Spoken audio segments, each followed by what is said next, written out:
Welcome to ABC campus. आज हम IS-37 और इफ्रिक 1 के टॉपिक से रिलेटेड आईकैप के स्प्रिंग 2023 के अटेम्प्ट से एक पास्ट एग्जाम का क्वेश्चन डिस्कस कर रहे हैं जिसका टाइटल है यूरेनियम लिमिटेड और ये 9 मार्क्स का क्वेश्चन है। तो क्वेश्चन पढ़ते हैं। On 1 January 2020 uranium limited completed installation of a manufacturing plant which will be required to be dismantled at the end of 8 years useful life। तो अब एक तो हमारे लिए 1 जनवरी 2020 की स्टार्टिंग डेट रेलिवेंट है,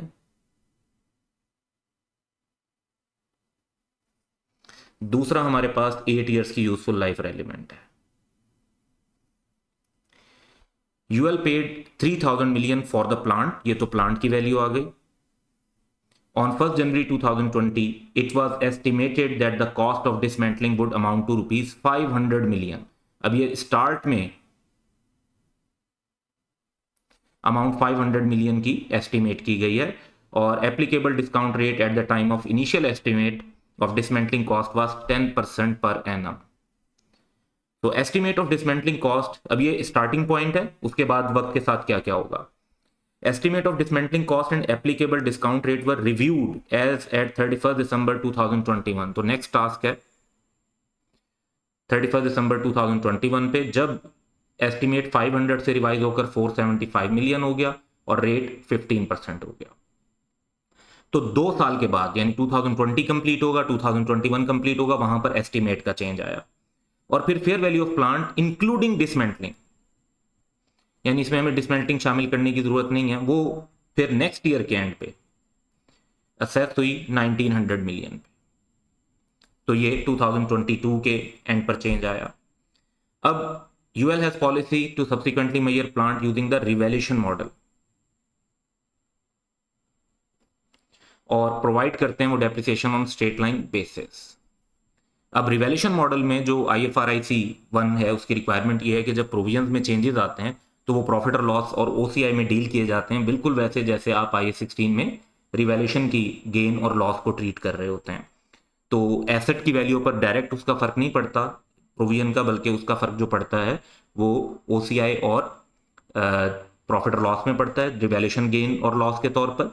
और अलबत्ता एसेट की अपनी, क्योंकि रिवैल्यूएशन मॉडल होता है तो उस रिवैल्यूएशन की वजह से कोई गेन या लॉस आता है तो उससे एसेट की वैल्यू पर हम इम्पैक्ट को कंसीडर करते हैं।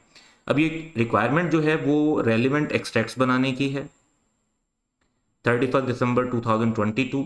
उसमें प्रॉफिट और लॉस को भी कवर करना है, स्टेटमेंट ऑफ फाइनेंशियल पोजीशन को भी कवर करना है और कंपैरेटिव फिगर्स भी बनानी है, यानी 2021 को भी देखना है। अब 2021 को भी देखना है तो बेहतर तरीका ये होगा कि अगर हम वर्किंग की तरफ जाएं और वर्किंग इस अंदाज में बनाएं कि हमारे पास स्टार्ट से लेकर एंड तक की चीज़ें डील हो रही हैं। तो हम एक फॉर्मेट, जैसा टिपिकल फॉर्मेट हम इसके और क्वेश्चंस में भी बनाते हैं और हमने इसकी लेक्चर वीडियो के अंदर भी, फ्रिक 1 की जो वीडियो है उसके अंदर भी कवर किया है, तो वो हम फॉर्मेट बनाएंगे जिसमें हम asset, property plant and equipment, provision, revaluation का गेन जो प्रॉफिट और लॉस में जाएगा, गेन और लॉस OCI में जाएगा, और उसके अलावा प्रॉफिट और लॉस में जो फिगर्स जाएंगी जैसे इंटरेस्ट की, डेप्रिसिएशन वगैरह की, और ब्रीफ वर्किंग जो होगी वो हम साइड पर शो कर देंगे। तो स्टार्ट करते हैं। सबसे पहले देखें, हमने 1 जनवरी 2022 को 20 को एसेट खरीदा। अच्छा, एसेट कितने का रिकॉर्ड होना चाहिए, उसके लिए अगर हम क्वेश्चन की तरफ आते हैं तो क्वेश्चन में अगर आप नोटिस करें तो एसेट इनिशियली हमारा 3000 मिलियन का था और 500 मिलियन की प्रोविजन जिस पे 10% का रेट है। तो इन एस्टिमेट्स को यूज करते हुए 3000 का एसेट और 500 की प्रेजेंट वैल्यू ले लेंगे 8 ईयर्स की लाइफ के हिसाब से, 10% के हिसाब से, तो प्रोविजन की वैल्यू आ जाती है 233.25 मिलियन। इसमें 3000 प्रॉपर्टी प्लांट इक्विपमेंट के ऐड कर देते हैं तो वो आ जाएगी 3233.25। अब इस पर हमने डेप्रिसिएशन लेनी है। डेप्रिसिएशन जब लेंगे तो देखें, एसेट के बारे में हमें बताया हुआ है कि उसकी लाइफ 8 ईयर्स है, तो 8 स्ट्रेट लाइन मेथड है, तो इस हिसाब से हमारी डेप्रिसिएशन जो बनेगी वो बनेगी 404.16 की, और ये प्रॉफिट और लॉस में ऑब्वियसली एक्सपेंस के तौर पे रिकॉर्ड कर दी जाएगी। इसके बाद हमें प्रोविजन के ऊपर इंटरेस्ट लेने की जरूरत है, तो प्रोविजन की अमाउंट है 233.25। हमने इस पर 10% इंटरेस्ट लेना है क्योंकि रेट 10% है, तो 10% इंटरेस्ट इसमें ऐड हो जाएगा और ये भी प्रॉफिट और लॉस में हम एक्सपेंस बना देंगे। अब हमारे पास पोजीशन आ जाएगी 31 दिसंबर 2020 की, यानी फर्स्ट ईयर एंड हो गया। इस टाइम पर अगर हम सिचुएशन देखें तो हमारे पास एसेट डेप्रिसिएशन के बाद होगा 2829.10 का, और प्रोविजन इंटरेस्ट के बाद बढ़कर हो चुकी होगी 256.58 की। अब क्योंकि जो फर्दर चेंज है वो 2021 के एंड पर है, यहाँ पर आप क्वेश्चन में देखें कि जो नेक्स्ट हमारे पास चेंज है वो 31 दिसंबर 2021 में है। तो इस चेंज को अकाउंट फॉर करने के लिए हम चलते हैं और पहले 2021 के एंड तक जाएंगे। तो वंस अगेन हमें डेप्रिसिएशन लेनी है। अच्छा, डेप्रिसिएशन जो है वैसे तो सेम चलेगी, लेकिन अगर आप ये अमाउंट लेकर इसको 7 ईयर्स के ऊपर ले लें तो तब भी आ जाएगी सेम ही। प्रॉफिट और लॉस में एक्सपेंस बना देंगे, और इसी तरीके से फिर हमें इंटरेस्ट लेना है। इंटरेस्ट जो है वो अब 256.58 पर कैलकुलेट होगा, क्योंकि कंपाउंडिंग सिस्टम चलता है। तो इस अमाउंट का 10% लेंगे, तो 10% इंटरेस्ट से हमारी प्रोविजन बढ़ जाएगी, जो कि हम प्रॉफिट और लॉस में एक्सपेंस बना देंगे। अब at this point before provision के चेंजेस, हमारा 2021 पर जो वैल्यू आ रही होगी वो एसेट आफ्टर डेप्रिसिएशन 2424.94 और 282.24 पे प्रोविजन शो हो रही होगी। लेकिन यहाँ पर जिस तरह क्वेश्चन में बताया गया है कि प्रोविजन की वैल्यू में चेंजेस आएंगी, वो चेंजेस क्या आएंगी वो ज़रा देखते हैं। अब अगर एसेट की वैल्यू में देखें तो इसका इफेक्ट क्योंकि नहीं जाता तो हम डायरेक्ट उसमें ले लेंगे, लेकिन क्वेश्चन में देखते हैं। तो अब जो रिवाइज हुआ है वो ये हुआ है कि प्रोविजन की अमाउंट हो गई है 475, रेट हो गया 15%, और जो 8 ईयर्स की लाइफ थी वो 2 ईयर्स गुजरने के बाद रह गई है 6 ईयर्स। तो अकॉर्डिंगली हम कैलकुलेशन कर लेंगे। तो प्रोविजन की अगर अब हम कैलकुलेशन करते हैं, दैट वुड बी 475 इंटू 1.15, क्योंकि 15% रेट है और 6 ईयर्स की बेस पर हमने प्रेजेंट वैल्यू ली। तो प्रोविजन की हमारे पास जो प्रेजेंट वैल्यू आएगी दैट वुड बी 205.36। इसका मतलब है कि हमारी प्रोविजन डिक्रीज हो गई। कितने से डिक्रीज हो गई? 76.88 से।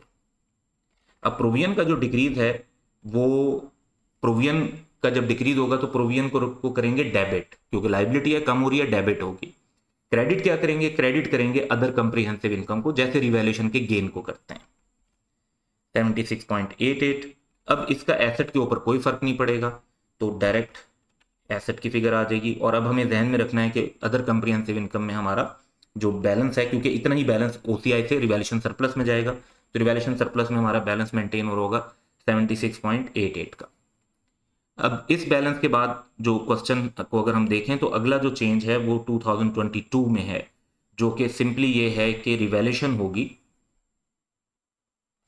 1900 मिलियन पे, लेकिन ईयर एंड पर जाकर होगी। तो पहले हमें डेप्रिसिएशन वगैरह ही कैलकुलेट करनी है। तो दोबारा अगर हम चलते हैं डेप्रिसिएशन की तरफ, तो डेप्रिसिएशन हम कैलकुलेट करेंगे 2424.94, 6 ईयर्स की रिमेनिंग लाइफ थी, तो हमारे पास डेप्रिसिएशन आ जाएगी 404.16।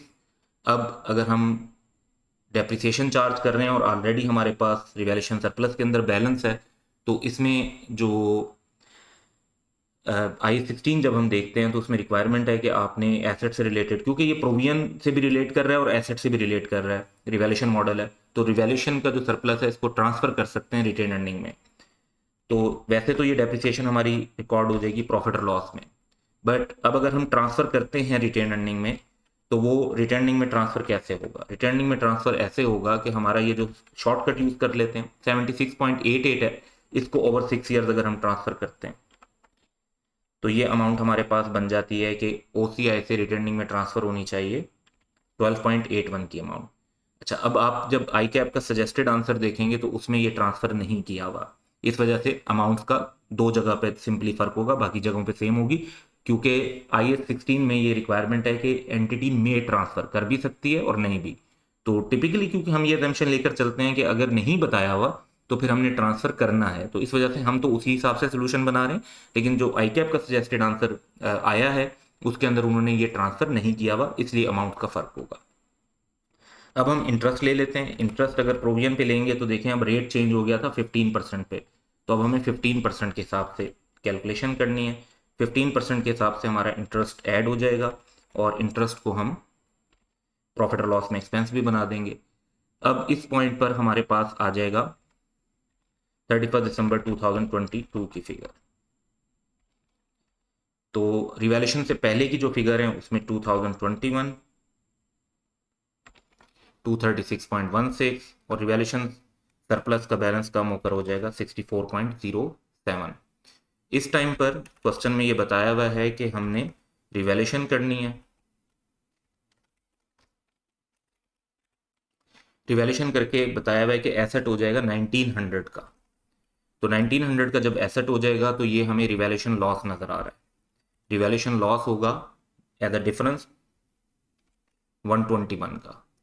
अब रिवैल्यूएशन लॉस अगर होता है तो जितना हमारे पास सरप्लस का बैलेंस पड़ा हुआ है उसको एडजस्ट करेंगे, क्योंकि लॉस होता है तो पहले उतना ओसीआई में चार्ज होता है जितना, क्योंकि ये देखें ये कॉलम जो है हमारा ओसीआई का है, तो उतना ओसीआई में जाएगा जितना जिसका ताल्लुक जितना रिवैल्यूएशन सरप्लस में बैलेंस है, यानी 64.07। और रिमेनिंग कहाँ जाएगा? प्रॉफिट और लॉस में।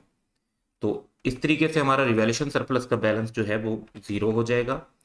प्रोविजन अभी सेम रहेगी क्योंकि वो इंटरेस्ट की वजह से बढ़ेगी। और अब प्रॉफिट और लॉस में जो रिवैल्यूएशन लॉस पड़ा हुआ होगा, अगर फ्यूचर में गेन आ जाता है जो उसके अगेंस्ट एडजस्ट के लिए पड़ा होगा, वो 56.72 का पड़ा हुआ होगा। तो ये जो 121 की फिगर है ये हमने as a balancing figure basically calculate की, क्योंकि 1900 की फेयर वैल्यू गिवन है, 2021 हमें पता है कि वैल्यू थी, तो ये अमाउंट्स हमारी कैलकुलेट हुई। अच्छा, अब यहाँ पर जब हमारी वर्किंग बन गई तो हमारा जो अगला काम है वो फाइनेंशियल स्टेटमेंट्स के एक्सट्रैक्ट्स बनाना है, जो कि मेन आंसर की रिक्वायरमेंट है। वर्किंग तो हम किसी भी अंदाज में कर सकते हैं, लेकिन जब आंसर बनाने की बात करेंगे तो स्टेटमेंट ऑफ प्रॉफिट और लॉस के एक्सट्रैक्ट्स भी बनाने हैं हमने, और इसी तरीके से हमने स्टेटमेंट ऑफ फाइनेंशियल पोजीशन के एक्सट्रैक्ट्स भी बनाने हैं।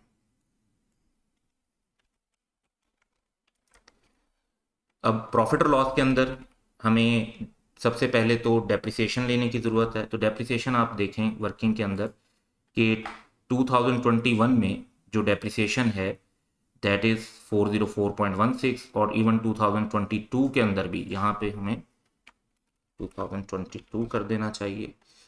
तो यहाँ पर भी जो डेप्रिसिएशन है वो 404.16 है, यानी 21 में भी और 22 में भी। नेक्स्ट आइटम जो है वो इंटरेस्ट का है, जिसे हम फाइनेंस कॉस्ट भी कह सकते हैं। तो फाइनेंस कॉस्ट के लिए अगर हम देखें तो 2021 में 25.66 और बाद में है 30.8 की।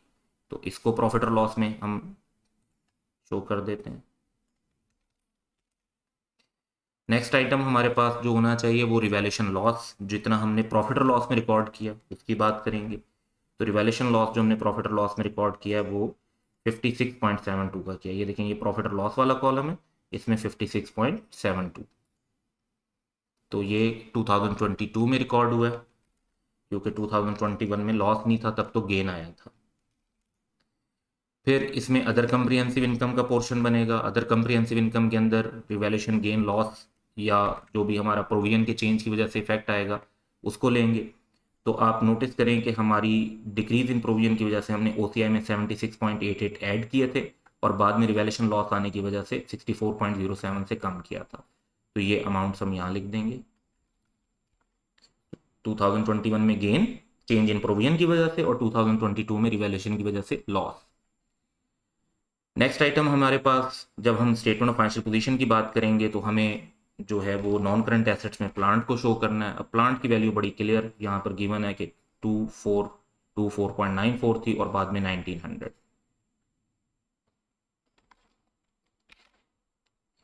फिर नेक्स्ट आइटम हमें जो शो करना है वो जारी बात है डीकमीशनिंग एक लॉन्ग टर्म लाइबिलिटी होती है, तो लाइबिलिटीज़ के अंदर इसको शो कर देंगे। आप इसे नॉन करंट लाइबिलिटीज़ भी लिख सकते हैं, और डायरेक्ट लाइबिलिटीज़ हम लिख देते हैं। तो 205.36 और बाद में 236.16, तो 2021 2022।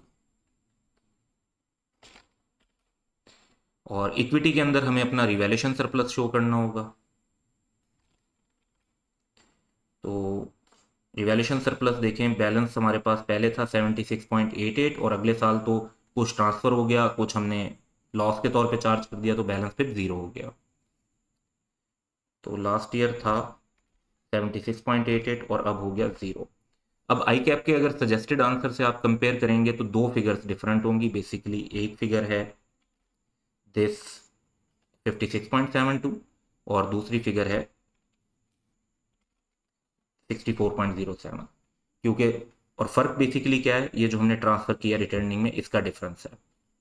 तो ये आई कैप के सोल्यूशन में डिफरेंट होगा। इसको हम यहाँ पर अपने पास मेंशन भी कर देते हैं सोल्यूशन में। अब इसमें एक और इंटरेस्टिंग बात भी है कि क्या ये ट्रांसफ़र करना बेहतर है। मेरी ओपिनियन तो यही है कि इसको ट्रांसफ़र करना बेहतर है, क्योंकि एक अल्टरनेटिव भी हमने वर्किंग बनाई है कि अगर कॉस्ट मॉडल पर कैलकुलेशन करते तो और रिवैल्यूएशन होती 2021 में, तो कितना डिफरेंस आता, 76.88 का आता, जो कि अब ये देखें यहाँ इतना ही कैलकुलेट हुआ है। और अगर 2022 में रिवैल्यूएशन 1900 पर एसेट होता तो फर्स्ट टाइम जो डिफरेंस आता वो 56.72 का आता, यानी जो लॉस बनता है, क्योंकि कॉस्ट मॉडल पे एसेट 1956.72 का शो होना था, रिवैल्यूएशन मॉडल पे 1900 का, तो डिफरेंस 56.72 का बनता है।